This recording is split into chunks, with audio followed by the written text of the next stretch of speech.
안녕하세요. 또 이제 비대면으로 만나게 됐네요. 오늘부터 양도소득세가 사실은 실무적인 내용이고 좀 복잡한 내용인데 직접 접하고 강의실에서 이 수업을 들으시면 더 좋았을 건데, 근데 사정이 어쩔 수 없으니까 이제 그 온라인으로 생방송으로 지금 보시는 분들, 또 동영상으로 들으신 분들도 이제 비과세 쪽 여쪽은 판단하기가 사실은 많이 힘들어요. 그래서 비과세 내용을 전체를 이해를 하시려면 많은 내용을 공부를 하셔야 돼요. 그래서 우리는 이제 시험에 나오는 정도, 우리 중개사 시험에서 출제하는 정도까지만 강의를 하기 때문에 혹시라도 이 비과세하고 관련된 수업을 들으시고, 제가 이 비과세 수업을 들었는데 이 비과세를 다 들었으니까 나는 비과세 상담을 잘할 수 있겠지, 이런 생각은 약간 접어두시고 이제 비과세 설명을 잘 들으셔야 돼요. 이제 전번 주에 했던 내용, 혹시 지금 비대면을 하시는 분들 출력 다 하셨겠죠? 출력을 하셔가지고 이 자료를 지금 보고 계시면 이 자료를 지금부터 이제 하나씩 하나, 전번에 이제 배웠던 내용이니까 배웠던 내용 정리를 한번 해가보죠. 소득세는 그러면 소득세라는 세금이 퇴직소득이라는 게 있고 양도소득과 종합소득 이렇게 나눠져요. 근데 퇴직소득이나 양도소득은 사업성이 없는 소득이기 때문에 사업성이 있는 종합소득에 합산하여 과세한다, 이게 아니라 서로 분류하여 구분하여 과세하겠습니다. 그래서 1번은 X 이렇게 되는 거예요. 그래서 양도소득이라는 것은 사업성이 없는 소득이기 때문에 사업성 있는 종합소득과는 따로 구분하여 과세를 하셔야 됩니다. 그래요. 자, 두 번째요. 양도소득세, 소득세 그러면 그냥 일반 소득세라고 생각하시면 돼요. 그리고 소득세 과세 기간은 이렇게 딱 뜨면, 소득세는 우리가 마음대로 날짜를 정하는 게 아니라 이제 법으로 1년을 정하는 거예요. 이제 과세 기간은 그러면 아무 말 없이 과세 기간은 그러면 1년이라고 생각을 하세요. 그래서 과세 기간은 사업 개시에는 영향을 받지 않으나, 그럼 이제 예를 한번 들어볼게요. 예를 들어서 5월 1일 날 사업을 개시를 했다. 5월 1일 날 사업을 개시해도 1월 1일부터 12월 31일까지를 과세 기간이라고 그래요. 그러면 사업을 중간에 개시해도 영향을 받지 않습니다, 그랬죠. 두 번째로, 그럼 사업을 폐업을 했을 때, 예를 들어서 10월 31일 날 사업을 폐업한다고 이렇게 했을 때, 이제 중간에 폐업을 한다고 해서 1월 1일부터 10월 31일까지 이렇게 가는 게 아니라겠잖아요. 12월 31일까지로 갑니다. 그래서 중간에 사업을 개시를 하든 중간에 사업을 폐업을 하든 둘 다 영향을 받지 아니하고 1월 1일부터 12월 31일까지로 갑니다. 그럼 이것도 X 이렇게. 지금 이제 11월, 12월 달에는 요 지문 하나씩 이제 풀어가면서 어떤 부분이 어떻게 잘못되어 있는가 이런 걸 좀 잘 찾아주셔야 돼요. 이제 세 번째. 양도소득의 과세 대상물은 법에 열거된 경우에 한해서 과세하는 게 원칙입니다. 열거주의로 하기 때문에 열거되지 않는 부분에 대해서는 과세를 하지 않습니다. 여기까지 맞았죠? 열거주의 과세요.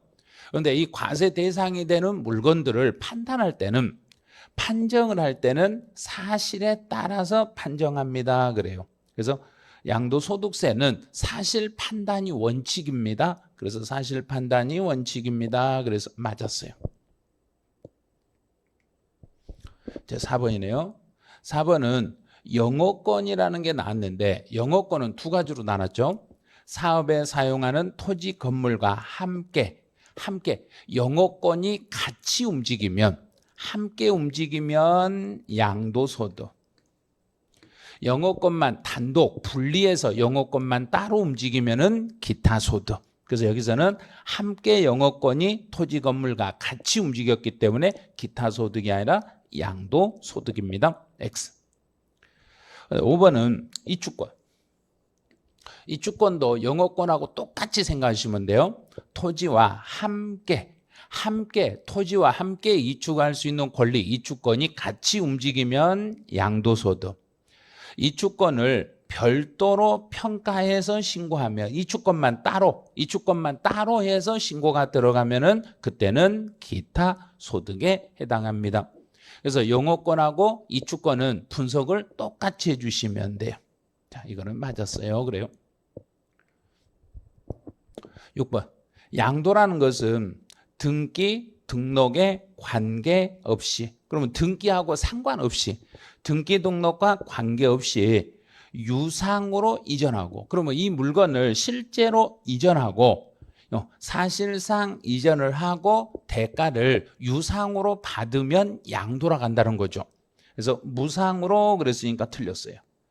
유상 또는 무상이 아니라 유상으로 이전하는 것을 양도라고 하겠습니다. 그래서 6번은 X. 7번.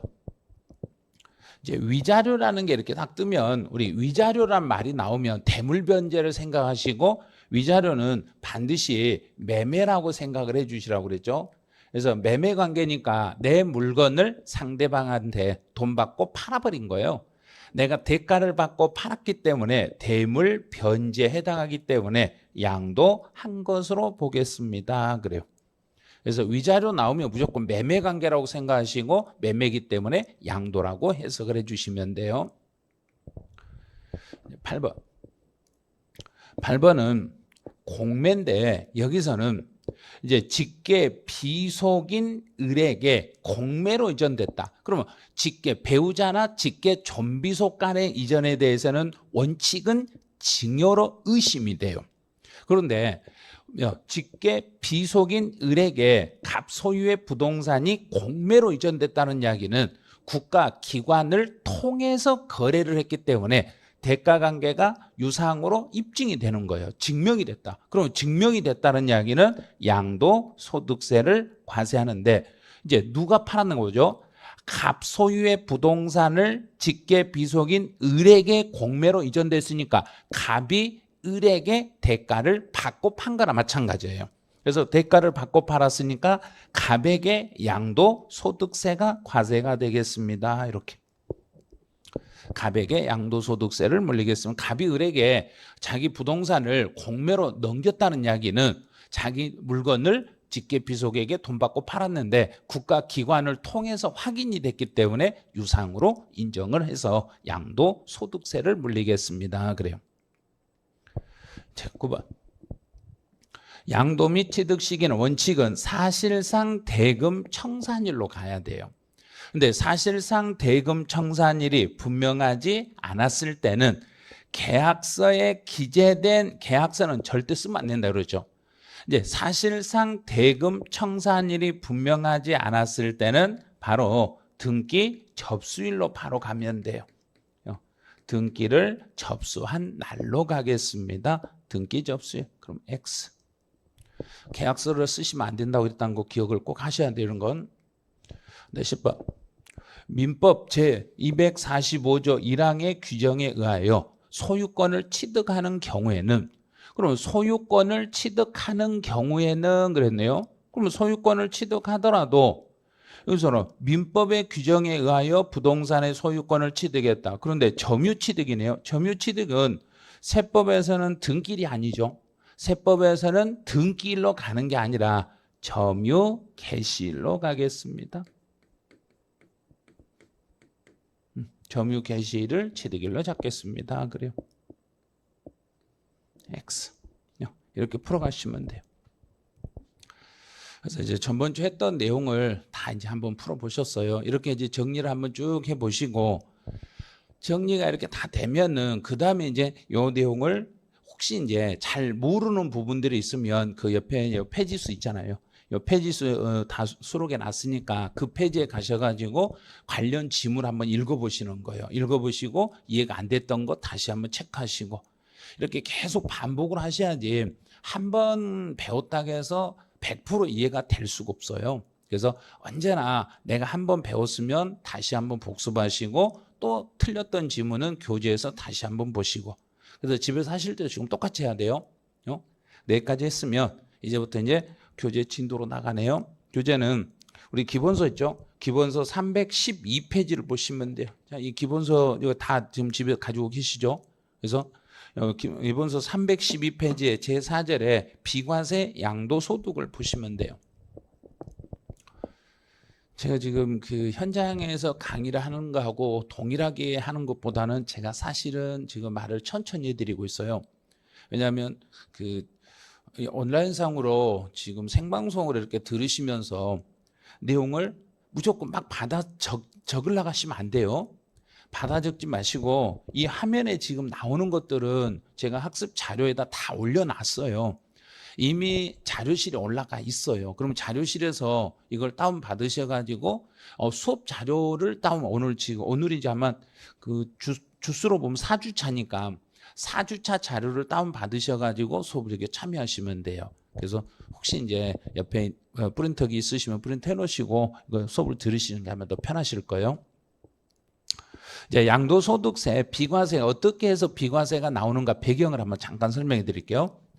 양도자 입장에서는 과세 대상물을 넘겨주고 그래서 양도자는 넘기는 사람을 양도자라고 그래요. 받는 사람을 양수자라고 그래요. 돈 주고 사는 사람을 양수자, 돈 받고 파는 사람을 양도자.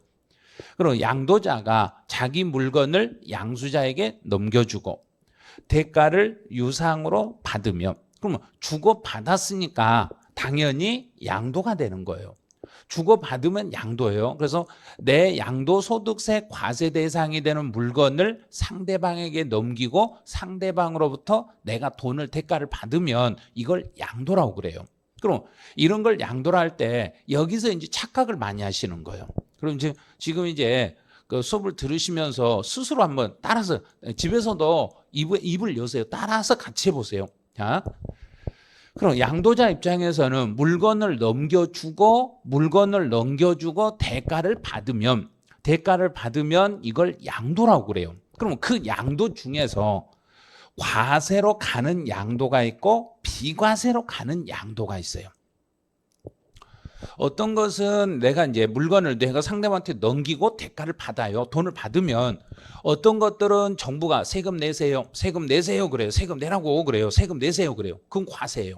그런데 제가 물건을 넘기고 대가를 받았어요. 대가를 받아가지고 제가 세금 신고하려는데 정부가 아니요 하지 마세요 그래요. 안 해도 돼요. 그거 안 하셔도 돼요. 그건 세금 안 내셔도 돼요. 아니 왜요? 내가 이거 팔고 돈 받았으니까 세금 내야죠 그랬더니 아니요 그거는 우리가 세금 안 받을 거예요.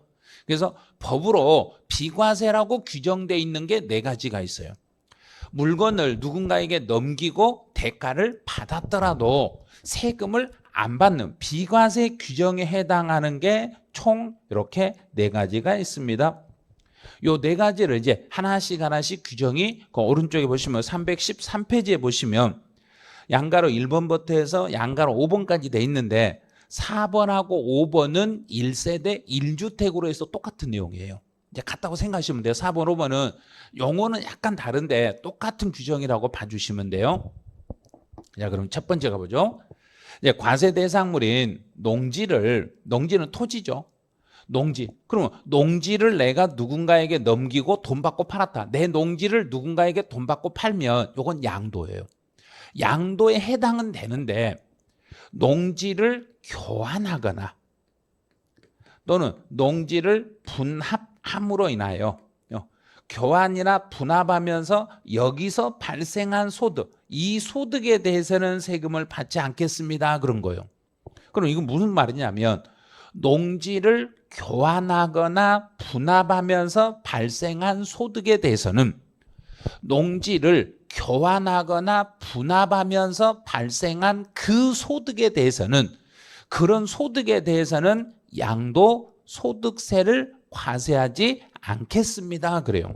그러면 이제 문제는 뭐냐면 여기까지요. 농지를 교환하거나 분합하는 여기까지는 양도예요. 여기까지는 양도인데 그 양도에서 벌어들인 그 소득에 대해서는 세금을 안 받겠어요. 이 뜻이에요. 그래서 농지를 교환하거나 분합하는 것은 요거는 세금을 여기까지는 양도는 양도인데 거기서 발생하는 소득은 세금을 안 받겠어요. 그게 양가로 2번에 들어있어요. 자, 볼게요. 농지를 교환하거나 분합함으로써 발생하는 소득, 그 소득에 대해서는 비과세입니다. 그럼 농지를 교환하는 것까지는 양도예요. 그 다음에 이제 양가로 1번에 보시면 이제 양도자가 파산 신청을 해서 파산 선고 처분으로 발생하는 소득이 있습니다. 이 소득도 비과세입니다. 그럼 파산 선고, 파산 신청해 가지고 파산 신청한 사람의 재산을 법원이 처분하는 것까지는 양도예요. 거기까지는 양도예요. 그러면 만약에 이 물건을 지금 제가 파산 신청을 한다고 예를 들어봐요. 그럼 제가 파산 신청하는데 제가 가지고 있는 이 재산을 법원에 파산재단에다 이렇게 넘겨요. 그럼 파산재단에다 넘기고 파산재단이 받아가지고 요걸 매각하는 거, 이걸 파산 절차, 파산 선고 처분이라고 그래요. 그래서 파산 신청한 사람의 재산을 법원이 처분하는 것까지는 유상으로 매각을 하기 때문에 이건 양도가 돼요. 양도는 양도인데 거기서 벌어들인 소득은 비과세 혜택을 드리겠다는 이야기예요. 왜 소득은 비과세 혜택을 주냐면 그 소득에 대해서는 세금 낼 능력이 지금 안 된다고 보는 거예요. 왜냐하면 파산 신청한 사람은 더 이상 가진 게 없기 때문에 그 사람에게 양도하고 거기서 발생한 소득, 그 매각을 하고 매각 대금을 채권자들에게 다 분배하고도 재산이 부족하니까 파산 처리하는 거예요. 그래서 정부 입장에서는 파산 절차를 원활히 진행하기 위해서 파산 선고 처분으로 발생한 그 소득에 대해서는 세금을 받지 않겠습니다. 이렇게 된 거예요. 자, 세 번째요. 그럼 이제 세 번째 이제 거기 보면 양가로 3번이 요게 앞에다가 개정하고 쓰세요. 양가로 3번은 이제 1년 전에 개정이 됐는데 이제 3번은 뭐냐면 지적 재조사를 하면서 그러면 지적 재조사를 한다. 이거는 뭐냐면 과거에 예전에 종이 지적으로 지금 돼 있었던 것을 전산 지적으로 바뀔 때 그럼 측량점이 약간 지금 달라진 것 같아요. 그래서 종이 지적에서 전산 지적으로 돌리다 보니까 뭐가 발생이 나오죠? 그 토지 소유자에게 소유자가 지급받는 조정금인데요. 그럼 지적 재조사 과정에서 공부상의 면적이 내 면적이 감소됐어요. 그러면 지적 재조사를 할 때 종이 지적에서는 내 물건, 내 것이라고 등기부상에 내 면적으로 들어왔는데 내 것이었는데 전산 측량을 해가지고 전산 지적으로 바꿔보니까 이 땅이 종이 지적에는 내 것으로 돼 있었는데 전산 지적으로 바꾸다 보니까 내 땅이 아니라 다른 옆에 사람 땅이네요. 옆집 땅이에요. 아니 그런데 지금까지 그 땅이 내 땅인 줄 알고 내 등기부상에 공부상에는 내 걸로 지금 등재가 돼 있더란 이야기예요. 그런데 전산지적으로 바뀌다 보니까 어쩔 수 없이 그게 정확하게 측량을 해보니까 내 땅이 아니라 다른 사람 땅이더란 이야기예요. 그러면 공부상의 면적의 감소가 되고 내가 조정금을 받게 돼요. 여기서 조정금을 받음 그랬죠. 그럼 이 조정금을 받았다고 해서 이 받은 조정금은 실제로 내가 내 땅을 상대방한테 팔고 받은 게 아니라 종이 지적에서 전산 지적으로 전환하면서 조정하면서 발생한 돈들이기 때문에 이 소득에 대해서는 정부가 양도소득세를 물리지 않겠다고 양도가 아니라고 규정을 했던 거예요. 그래서 지적 재조사하면서 공부상의 면적이 감소되고 그 감소로 인하여 발생한 조정금을 받게 되면 그 받았던 조정금은 단순히 종이지적에서 전산지적으로 바뀌면서 발생한 소득이기 때문에 부동산 양도하고는 아무 상관이 없는 소득으로 봐서 양도소득세는 과세하지 않겠습니다. 그래요. 그래서 한글로 3번은 여기에 법이 개정된 내용이라 앞에다 개정이라고 써놓고 정리를 하시면 돼요. 이제 4번과 5번은 1세대 1주택 1세대 1주택 2년 이상을 보유하고 2년 이상을 보유 후에 그 주택을 양도함으로써 발생한 소득은 이 소득도 세금을 물리지 않습니다. 1세대가 1주택을 2년 이상을 보유하다 양도했을 때는 이것도 여기서 벌어들인 소득은 비과세 혜택을 드리겠습니다. 그래요. 그래서 비과세 대상이 되는 건 딱 요 네 가지예요. 이 네 가지만 비과세 대상이 되고 이걸 제외한 나머지 양도는 전부 과세가 돼요. 이걸 제외한 나머지 양도는 모두 과세가 됩니다. 그래서 과세를 따로 공부하는 게 아니라 비과세 네 가지만 뽑아내버리며 비과세만 빼내버리며 나머지 양도는 과세예요. 그래서 비과세 상담은 사실은 엄청 까다로워요. 요건들이 비과세를 받으려면 비과세 요건이 아주 까다로워요. 그래서 내용을 또박또박 배우신 게 좋으실 거예요. 자, 그럼 여기까지 해주시고 이제 3번에 비과세 양도소득 양가로 1번을 봐보세요. 너무 이걸 막 쓰려고 하지 마세요. 쓰려고 하다가 다 놓쳐버리니까 저 여기서 생방송으로 진행하기 때문에 제가 멈춤 기능이 없어요. 여러분들 지금 여러분들은 멈추려고 해도 저는 진도 나가니까 쓰시면 안 돼요. 자, 양가로 1번. 파산 선고에 의한 처분으로 발생하는 소득. 그럼 여기 줘요. 파산 선고 처분으로 발생하는 소득은 요거는 비과세예요. 그럼 이제 거기서 파산 선고 처분 여기까지만 밑줄 그어보세요. 파산 선고 처분. 자, 그럼 파산 선고 처분 여기까지는 양도라고 했는가요? 양도가 아니라겠는가요? 집에서 지금 양도 아니라 하신 분 있죠? 양도 아니라는 게 아니라 양도는 양도예요. 비과세라고 해서 양도가 아니다 이러면 안 돼. 큰일 나요. 양도이면서 비과세입니다. 양도이면서 비과세예요. 양도에는 해당이 되는데 그게 세금은 안 받는 비과세예요. 이렇게 말하셔야지. 아니요, 비과세니까 그 양도 아니시잖아요. 나중에 일하실 때 힘들어요. 그러면 그러니까 지금 처음부터 개념을 정확히 잡으세요. 자, 다시요. 파산 선고 처분 여기까지요. 파산 선고 처분 여기까지는 양도다 이렇게 하셔야 돼요. 여기까지는 양도. 그럼 양도는 양도인데 거기서 벌어들인 소득은 정부가 세금을 받지 않겠습니다. 이렇게 가는 거예요. 자, 그럼 이제 해석됐죠?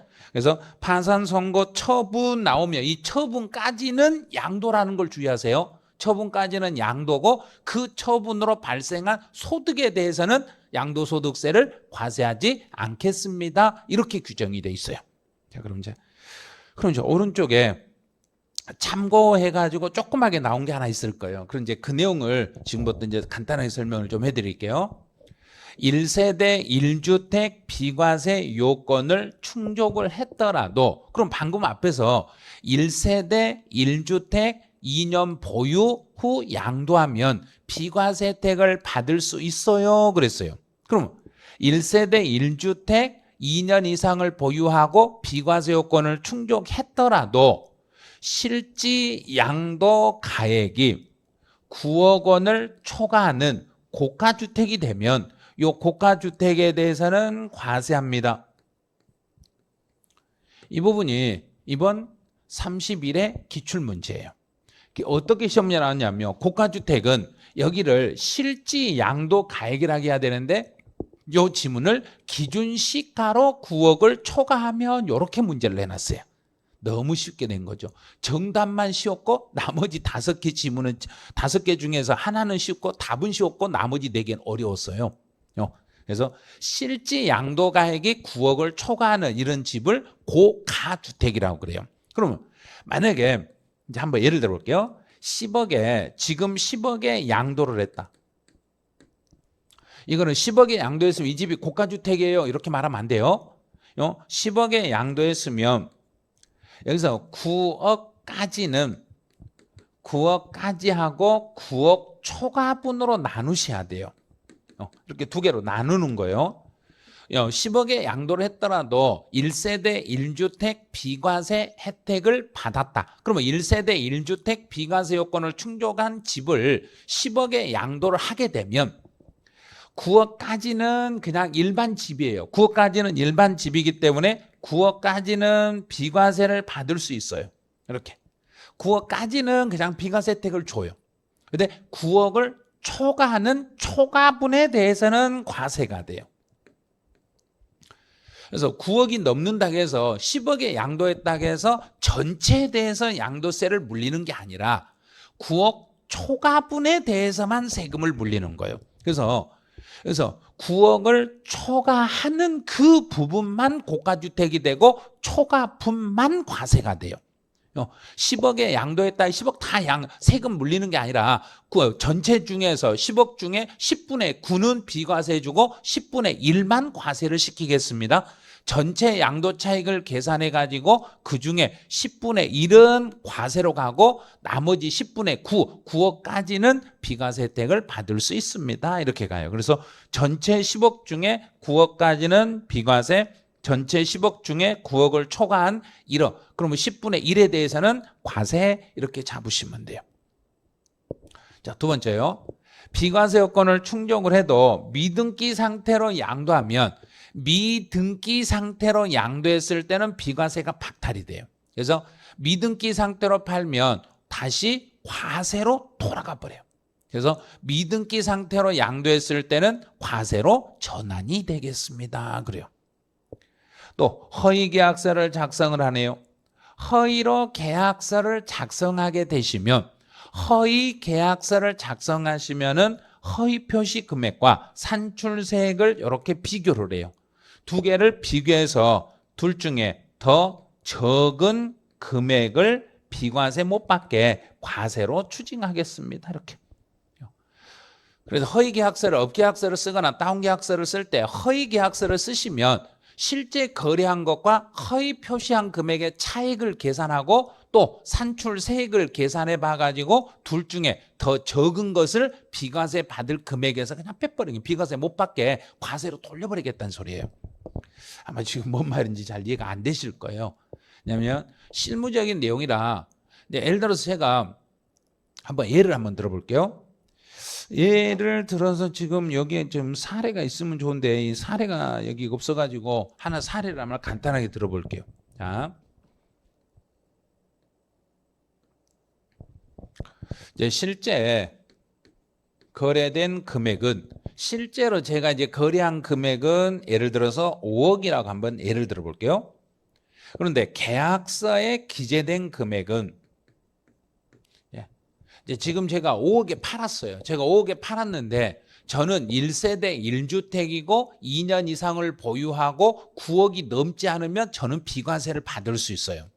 제가 비과세를 받을 수 있는데 비과세를 받을 수 있어요. 그런데 문제는 비과세를 받으니까 상대방이 나한테 욕을 하죠. 그 사장님께서는 비과세를 받을 수 있으니까 나중에 나중에 세금 혜택 좀 보게 금액을 5억이 아니라 5억 한 3천이나 5억 5천으로 좀 써주시면 안 돼요. 계약서를 나 5억 5천으로 좀 써주세요. 그래서 계약서를 제가 5억 5천에 거래한 것처럼 이렇게 계약서를 5천을 업계약서를 써줬어요. 그럼 어차피 나는 9억이 넘지 않았으니까 5억으로 쓰든 5억 5천으로 쓰든 어차피 똑같아요. 똑같으니까 비과세를 받을 수 있어요, 저는. 그런데 세금을 계산해 보니까 이제 비과세를 못 받는다고 생각을 하고 실제 5억으로 거래한 금액으로 세금을 계산해 봤어요. 이제 비과세를 내가 세금을 계산해 보니까 얼마 정도 세금이 나오냐면 예를 들어서 2천만 원 세금이 나왔다고 예를 들어봐요. 이 사람이 5억짜리 계약서를 쓰고 정상적으로 거래했더라면 2천만 원 세금 나오는데 그 2천만 원 세금을 그대로 비과세를 받을 수 있어요. 비과세를 받을 수 있어요. 그런데 좀 잘못했죠. 거짓말했잖아요. 실제로는 5억으로 거래한 것을 계약서에 허위 표시로 5억 5천 허위 표시했으니까 지금 허위로 표시한 금액이 허위 표시 금액이 5천이에요. 허위로 표시한 게 5천이네요. 그러면 이 허위로 표시한 게 5천이니까 5천만 원을 가만히 썼더라면 비과세 2천만 원을 이 사람은 정상적인 정상으로 자, 예를 들어 여기도 쓸게요. 정상 계약서를 작성했더라면 정상적으로 이 계약서를 5억으로 계약서를 작성했더라면 비과세 요건을 충족했으니까 2천만 원 전체 비과세 혜택을 받아가지고 세금을 한 푼도 안 냈을 거예요. 세금을 안 내도 돼요. 그런데 이분이 지금 뭘 잘못했냐면 업계약서를 써가지고 가짜 계약서를 쓰셨기 때문에 비과세 받을 돈 2천만 원이었는데 그 비과세 받을 돈 중에서 허위 표시 금액 5천만 원과 산출세액 2천만 원을 비교해가지고 그 중에 둘 중에 더 적은 금액 2천이네요. 적은 금액을 비과세 받을 수 있는 금액에서 빼버리는 거예요. 그러면 2천만 원을 비과세 받을 수 있었는데 거짓말로 작성하다 보니까 둘 중에 적은 2천만 원을 빼버리네. 그러면 0이 되는 거예요. 비과세 받을 수 있는 돈이 0이 돼버린 거예요. 그럼 비과세 받을 수 있는 돈은 하나도 없어져 버린 거예요. 그럼 비과세 받을 돈이 하나도 없으니까 2천만 원은 고스란하게 세금을 내셔야 돼요. 이런 일이 생기는 거예요. 그래서 혹시라도 내가 비과세 받는다고 해서 상대방이 좀 금액을 좀 높게 써달라고 했을 때 그걸 나중에 걸려버리면 세무조사를 통해서 그게 확인이 돼버리면 양도한 사람이 비과세를 받았더라도 비과세 못 받게 추징을 해서 세금을 다시 추징해버릴 수 있으니까 계약서를 쓰실 때 아주 조심해야 돼요. 그래서 양도소득세 비과세 규정은 너무너무 예외 규정들이 많다 보니까 함부로 대답해서는 안 된다는 거 꼭 알아두셔야 돼요. 그래서 허위로 계약서를 작성했을 때 이렇게 과세로 돌아가는 경우도 생기겠습니다. 그래요. 이제 314페이지로 한번 보시죠. 이제 두 번째로 농지를 교환하거나 분합하면서 발생하는 소득이 있네요. 그럼 이제 농지를 교환하거나 분합. 그럼 제일 위에 보시면 이제 농지의 교환 분합의 정의, 농지 범위 이런 건 안 봐도 돼요. 이제 농지가 뭐냐면 농사 짓는 땅 그러면 돼요. 상관없어요. 더 이상 깊게 안 들어가셔도 돼요. 그다음 이제 동그라미 3번은 그럼 농지를 교환할 때 비과세가 가능하게끔 농지를 바꿀 때 어떻게 농지를 바꾸면 비과세가 돼요? 이것도 크게 신경 안 쓰면 돼요. 왜냐하면 내 농지하고 국가가 소유하는 땅하고 바꾸시면 이건 비과세 돼요. 내 농지를 국가가 가져가고 자기가 국가 소유의 땅을 나에게 교환을 해주면 요거는 비과세 혜택이 돼요. 그 다음에 제일 중요한 게 여기에서는 니을번에 있죠. 동그라미 3번에 니을. 경작상 필요 거기다 밑줄 그으세요. 경작상 필요라는데 여기다 이렇게 밑줄을 그으세요. 경작상 필요에 의하여 농지를 교환했을 때는 이제 여기는 전제 조건들이 들어가니까 이게 이제 시험 문제로 연결이 돼요.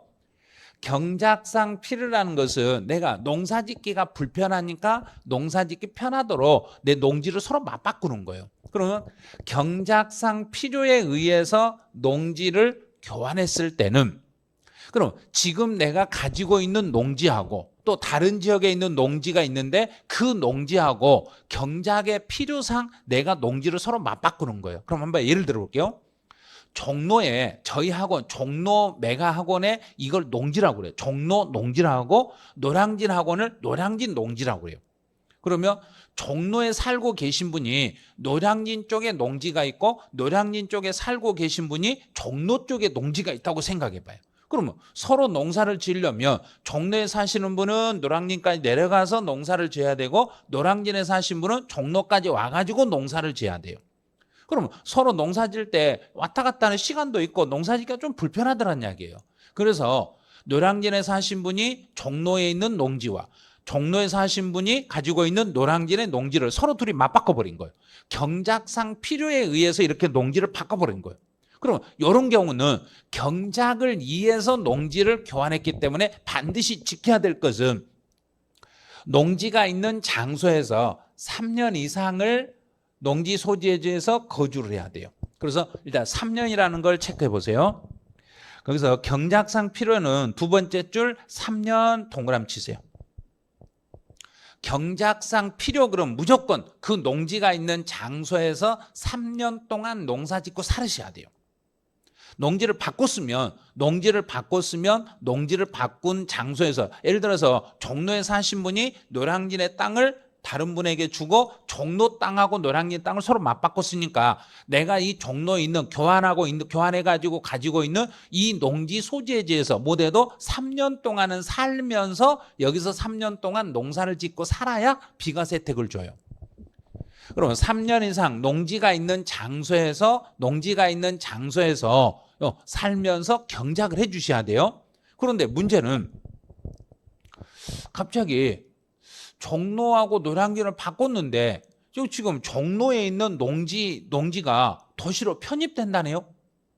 종로 농지가 도시로 편입된다고 해가지고 제가 3년을 경작을 해야 되는데 2년밖에 경작을 못하고 아직 1년이 남았는데 이 농지가 도시로 편입이 돼버렸어요.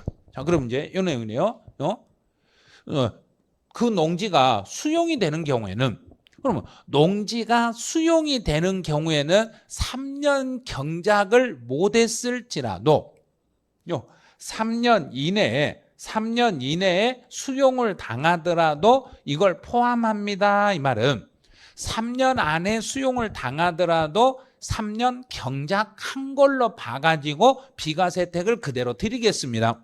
그래서 농지를 교환해가지고 아직 3년을 경작을 못했을지라도 3년 경작이 아직 안 됐을지라도 아직 안 됐어요. 경작이 아직 안 되더라도 3년 경작한 걸로 봐서 비과세 혜택을 드리겠습니다. 이렇게 가는 거예요. 자, 그럼 여기까지 됐으면 이제 동그라미 4번을 봐보세요. 농지의 교환이나 분합을 위해서 비과세를 받으려면 어떻게 해야 되냐면 교환하는 쌍방 토지 가액의 차액이 조심할 게 여기에요. 큰 편, 둘 중에 큰 편의 4분의 1 이하가 되면 비과세 혜택을 드리겠습니다. 자, 그럼 이제 밑에 그 네모 박스 식을 잘 보세요. 고액 토지, 자, 조금 더 높은 고액 토지 가액에서 저액 토지 가액을 빼요. 고액에서 저액을 빼요.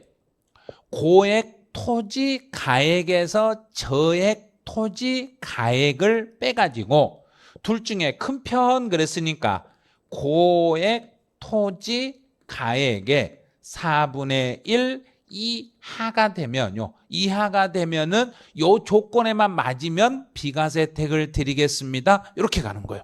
자, 그럼 이제 다시요. 두 번째 줄 중간중 끝에 보세요. 자, 두 번째 끝으로 보세요. 쌍방 토지가액의 차액이 큰 편의 4분의 1 이하가 되면은 그때 비과세 혜택을 드리겠습니다. 큰 편의 4분의 1 이하가 되면은 비과세 혜택을 드리겠습니다. 그래요. 그래서 여기 4분의 1 여기를 시험에서 여러 번 출제했어요. 큰 편의 4분의 1 이하가 되면 비과세 혜택을 드리겠습니다. 자, 그럼 이제 오른쪽 315페이지에 문제 2번을 한번 봐보세요. 이제 문제 2번이요. 이제 2번 보시면 그래서 법령의 규정에 따라 경작상 필요에 의해서 갑소유의 농지를 을소유 농지와 교환하는 경우에 그러면 이제 갑소유 A 농지와 을소유 B 농지를 교환할 때 밑에 보기를 보니까 10억이 앞에 있고 Y가 뒤에 있네요. 그럼 이제 10억이 앞에 있고 Y가 뒤에 있으니까 이렇게 되겠죠. 10억이 고액이고 뒤에 있는 저액 토지예요. Y 토지는 요 토지 가액은 요거는 저액이란 이야기예요. 10억에서 Y1을 빼고 그러면 고액이니까 둘 중에 고액은 10억이죠. 10억의 4분의 1 이하가 되면 비과세 혜택을 받습니다. 요 앞에 있는 요 고액의 4분의 1 이하. 여기가 4분의 1 이하면 10억의 4분의 1이니까 2억 5천이네요. 그럼 답은 1번이 되겠네요. 이런 식으로 풀면 돼요. 그래서 그 2억 5천만 찾으면 돼요. 그러면 고액 토지의 4분의 1 이하가 되면 그때 가서 비과세 혜택을 드리겠습니다. 자, 농지 교환 분합은 이 정도 하시고 자, 한 페이지 넘겨 보시죠. 자, 316쪽으로 와보세요. 자, 1세대 1주택 비과세가 이제 나와요. 그럼 1세대 1주택은 1세대가 자, 1세대요. 우리 가족이 양돌 현재 1주택을 주택 하나를 우리 가족이 그러면 지금 우리 집에서 살고 있는 가족을 세대라고 한번 생각해 보세요. 우리 가족이 모두 다 우리 가족 지금 살고 있는 가족들을 통틀어서 집을 한 채만 가지고 1주택만을 가지고 그 집을 2년 이상을 보유하다 양도하면 비과세 혜택을 받습니다. 자, 그럼 이제 찾아보세요. 첫 번째 줄에 1세대 체크하세요. 자, 1세대 찾았죠? 그 다음에 중간에 1주택. 첫 번째 줄 중간에 있어요. 1주택. 자, 거기까지 찾았으면 그 다음에 두 번째 줄 보유기간이 2년 이상인 거. 자, 여기까지만 먼저 해석하세요. 뭐 예외 규정 단서 조항은 나중에 실무하실 때 보는 거고 우리 시험 보기 위해서는 여기까지만 하면 돼요. 자, 그럼 다시 볼게요. 1세대가 나와 지금 살고 있는 가족이 우리 가족을 다 통틀어서 집 한 채만을 1주택을 몇 년 이상 보유하다 팔면 2년 이상을 보유하다 파시면 2년 이상을 보유 이 요건을 충족하고 양도를 하면은 이렇게 하고 양도하면 이 사람에게는 정부는 세금을 물리지 않겠습니다. 이렇게 가는 거예요. 그래서 1세대가 1주택을 2년 이상을 보유하다 양도했을 때는 비과세 혜택을 드리겠습니다. 그런데 이번에 이제 내용이 좀 바뀐 게 어떤 게 좀 바뀌냐면 요게 좀 바뀌는데 요 바뀌는 규정은 내년 1월 1일 돼야만 이제 그 법이 통과가 되니까요. 법이 통과되면 요 다주택자 이 부분에 대해서는 법이 통과되면 설명을 해드릴게요. 이 부분은 그다음에 이제 2년 이상을 보유를 해야만 비과세를 받는 게 원칙인데 이제 대신에 그 주택을 취득할 때 취득 당시에 조정 대상 지역으로 규정이 돼 있으면 취득 당시에 조정 대상 지역이었을 때는 2년 보유를 하셔야 되고 2년 보유를 해야 되고 그 보유 기간 중에 2년 거주 요건을 충족해야만 비과세 혜택을 받습니다. 그래요. 그래서 지금 제가 집을 사는데 오늘 집을 살 때 서울에 집을 산다고 예를 들어봐요. 그럼 지금 서울은 조정 대상 지역이에요. 서울은 조정 대상 지역이니까 지금 서울에 집을 제가 사시면 지금 서울 집을 취득하면 1세대 1주택 2년 보유만 해서 비과세를 받는 게 아니라 보유 기간도 있어야 되지만 들어가서 그 집에 실제 들어가서 2년을 거주해야만 비과세 혜택을 받을 수 있습니다. 이렇게 가는 거예요. 그래서 조정 대상 지역에 집을 지금 새로 취득하신다. 그럼 그때는 들어가서 2년을 살아야 비과세 혜택을 받습니다. 살지 않으면 비과세 혜택은 안 줘요. 그래서 1세대 1주택 원칙은 2년 이상만 보유하다 팔면 비과세 혜택을 받을 수 있는데 조정 대상 지역에 있는 주택을 취득했을 때는 보유 기간 2년 이상을 보유하고 그 보유 기간 중에 거주 기간이 2년 이상이 되어야만 비과세 혜택을 받습니다. 아니요, 뭔 말인지 도통 못 알아먹겠어요. 지금 아마 도통 이게 뭔 말인지 못 알아먹을 거예요. 왜냐하면 이 비과세하고 관련된 규정을 처음부터 막 애우려고 달라들면 절대 이건 이해를 못해요. 그리고 나중에 상담이 불가능해요. 1세대 1주택 비과세하고 관련된 건 뭐 엄청나게 많은 상담을 하셔야 돼요. 그런데 그 상담을 하는데 암기해가지고 상담할 수 있는 건 한 개도 없어요. 암기 갖고는 안 돼요. 그래서 기본 흐름을 쭉 타셔야 돼요. 자, 가족 1세대 집 하나. 우리 가족을 통틀어서 집은 한 개만 가지고 있어야 되고 그 집을 취득해서 그 집을 양도할 때까지 보유 기간을 2년 이상을 보유하다 팔면 비과세 혜택을 받습니다. 그래요. 2년 이상을 보유하다 팔면 비과세를 받아요. 그런데 단 그 집을 구입할 때, 지금 팔아먹을 때가 아니라 그 집을 처음에 취득할 때 조정 대상 지역이었더라면은 그 집에 들어가서 2년을 살아줘야만 비과세 혜택을 받습니다. 이렇게 해석을 하시면 돼요. 이제 그 정도까지 하시면 돼요. 그럼 이제 다시 한번 볼게요. 자, 두 번째 가로를 한번 봐보세요. 이제 조정 대상 지역에 있는 주택의 경우는, 그러면 조정 대상 지역에 있는 집이라면 1세대 1주택까지는 똑같아요. 단 2년 보유도 해야 되고 조정 대상 지역에 있는 집이었더라면은 2년 거주까지 하셔야 됩니다. 그런 거예요. 그래서 2년 보유도 해야 되고 2년 거주 요건도 충족을 하셔야 되겠습니다. 이 정도만 먼저 익히세요. 여기까지 익혀주시고, 그 다음에 봐야 될 게 이제부터는 이제 1세대인데 1세대부터는 약간 이제 그 시간이 너무 많이 됐으니까 1세대부터는 두 번째 시간으로 이렇게 넘겨서 해드릴 건데, 근데 지금 1세대 1주택을 한번 틀을 다시 한번 잡아드릴게요. 잘 생각을 하셔야 돼요. 지금 현재 1세대 1주택하고 관련된 거,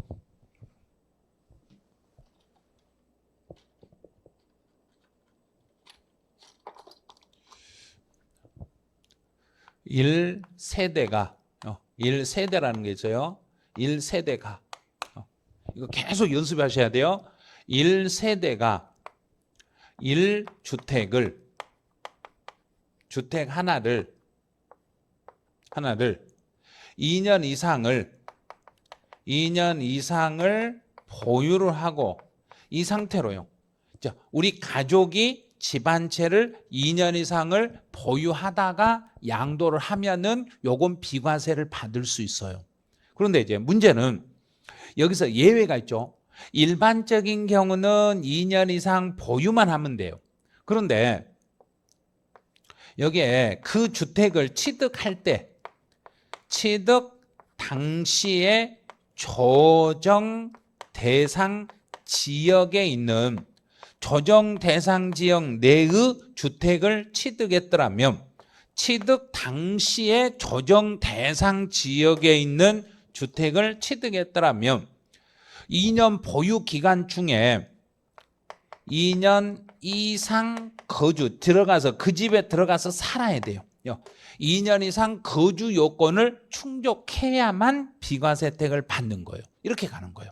그래서 혹시 이 내용을 풀 때 너무 힘들다 그러면, 너무 복잡하다 그러면 이렇게 기본 틀을 간략하게 생각하세요. 우리 가족이 집 한 채를 가지고 원칙은 2년을 보유하다가 팔면 비과세인데, 그 집 자체를요, 이 집을 취득할